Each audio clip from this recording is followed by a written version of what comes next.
की ह्या वरच्या पश्चिम आदिवासी भागामध्ये विशेषतः तांबे बारव गणामध्ये आज 8 बुडीत बंधारे मंजूर आहे साहेब 2016-17ला.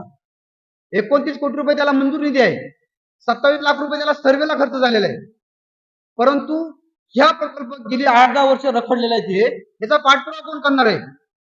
विरोधकांनी करायचा, गावच्या सरपंचांनी करायचा, सदस्यांनी काय करायचं? कोंबड्या मेल्या का कोंबड्या उचलायला जायचं का? हे असं चालणार नाहीये.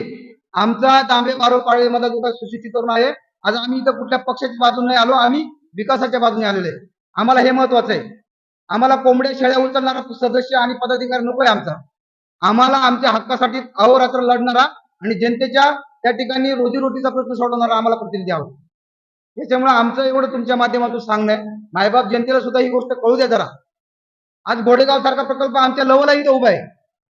2004 पासून 2017 पर्यंत 42 कोटी रुपये लॅप्स होत आहेत. कुठं जातोय हा निधी? याच्यावरती कोण वाच ठेवणार आहे? जिल्हा परिषद सदस्य काय करतोय? अहो ते पदसिद्ध सदस्य किरण सर ते, मग यांची जबाबदारी नाहीये का इथं? आज हिरडा आमच्या सगळ्या आदिवासी भागामध्ये उत्पादनाचं साधन आहे. त्याच्यावरती ह्या माणसाने कधी एक शब्द भर काढलेला नाहीये. आज तज्ञ संचालक म्हणून अनेक लोक इथं बसलेत, त्यांचं काम नाहीये काही.